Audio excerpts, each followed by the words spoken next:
Assalamualaikum warahmatullahi wabarakatuh. Perkenalkan, saya Ratu Meisya Rinaldo, NIM 20059031 dari Prodi Manajemen. Di sini saya akan menjelaskan mengenai materi pertemuan 7 dari mata kuliah Manajemen Rantai Pasokan, yaitu perencanaan agregat. Nah, di sini perencanaan agregat dalam rantai pasokan. Perencanaan agregat adalah suatu proses di mana perusahaan menentukan tingkat kapasitas yang direncanakan, produksi, subkontrak, inventaris, stock out, dan bahkan penetapan harga selama jangka waktu tertentu. Dalam rantai pasokan ini, perencanaan agregat digunakan untuk membuat keputusan tentang produksi, outsourcing inventaris, dan simpanan dalam rantai pasokan. Nah, rencana agregat yang optimal dapat dihasilkan dengan terlebih dahulu mengidentifikasi informasi yang diperlukan serta menguraikan trade-off yang harus dilakukan. Selanjutnya, tujuan dari perencanaan agregat ini adalah untuk membangun sebuah rencana yang memenuhi permintaan sambil memaksimalkan keuntungan. Di sini perencanaan agregat seperti yang disarankan menyelesaikan masalah yang melibatkan keputusan agregat dan bukan keputusan tingkat unit penyimpanan atau SKU. Di sini sebagai contoh perencanaan agregat menentukan total tingkat produksi di pabrik untuk bulan tertentu, tetapi melakukannya tanpa menentukan jumlah setiap SKU individual yang diproduksi. Tingkat perincian ini membuat perencanaan agregat menjadi alat yang berguna untuk memikirkan keputusan dengan jangka waktu yang menengah antara sekitar 3 sampai dengan 18 bulan. Nah, di sini agar efektif, perencanaan agregat membutuhkan unit atau input dari semua tahap rantai pasokan, dan hasilnya berdampak pada kinerja rantai pasokan. Banyak kendala yang merupakan banyak kendala yang merupakan input utama untuk perencanaan agregat berasal dari mitra rantai pasokan di luar perusahaan. Tanpa input dari atas dan ke bawah dari rantai pasokan, di sini perencanaan agregat tidak dapat mewujudkan potensi penuhnya untuk menciptakan nilai. Selanjutnya adalah masalah dalam perencanaan agregat. Di sini masalah-masalah yang harus diselesaikan dalam perencanaan agregat meliputi perkiraan permintaan untuk setiap periode dalam perencanaan, menentukan tingkat produksi, tingkat persediaan, tingkat kapasitas, internal outsourcing, dan semua simpanan permintaan yang tidak terpenuhi. Untuk setiap periodenya yang memaksimalkan laba perusahaan atas perencanaan. Untuk membuat rencana agregat ini, perusahaan harus menentukan periode waktu di mana perencanaan agregat akan menghasilkan solusi.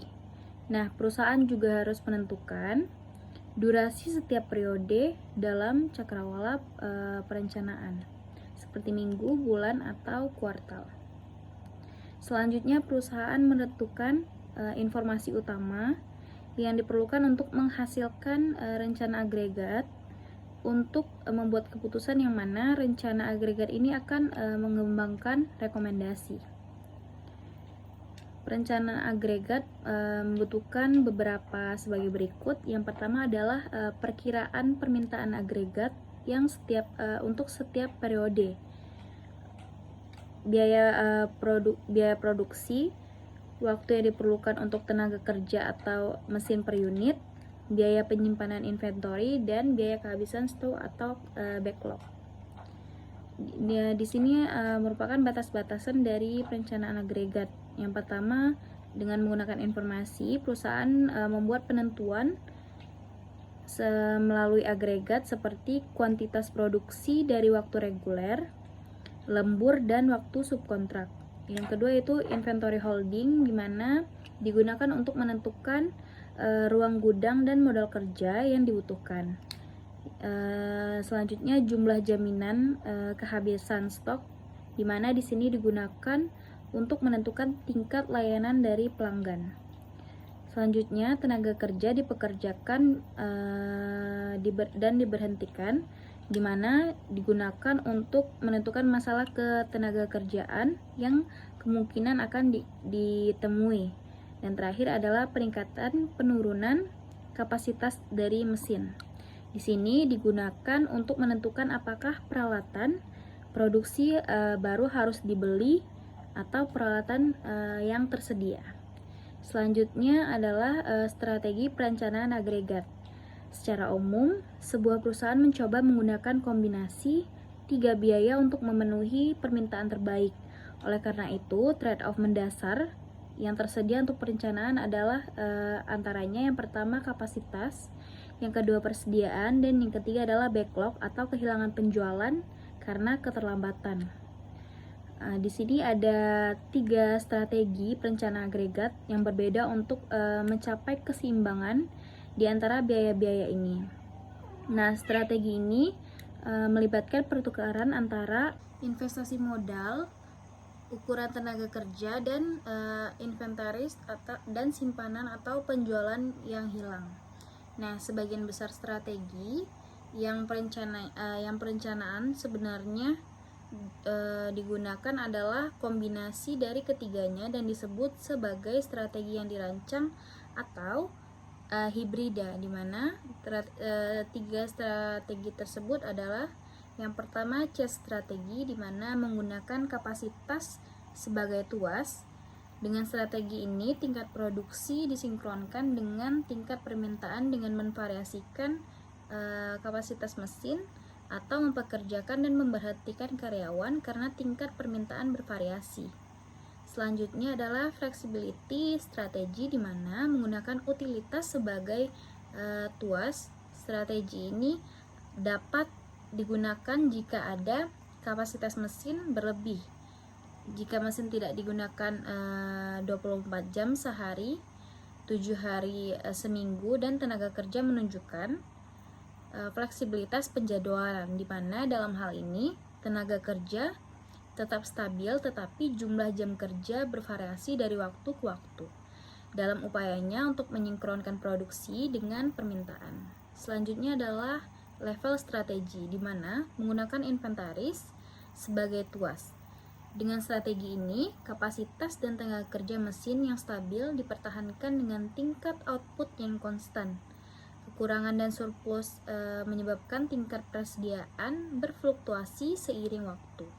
Nah, dalam hal ini produksi tidak disinkronkan dengan permintaan. Selanjutnya adalah perencanaan agregat pada Retomato Tools, di mana di sini adalah produk-produk Retomato Tools dijual melalui pengecer di Amerika Serikat. Operasi Retomato Tools ini terdiri dari perakitan suku cadang yang dibeli menjadi alat berkebun serbaguna.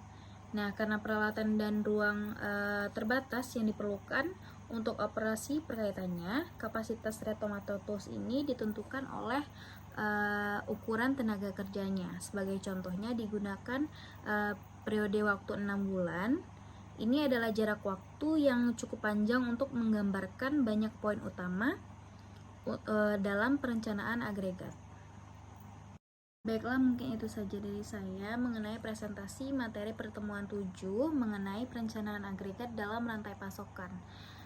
Untuk kekurangannya saya mohon maaf. Saya akhiri, wabillahi taufiq wal hidayah. Wassalamualaikum warahmatullahi wabarakatuh.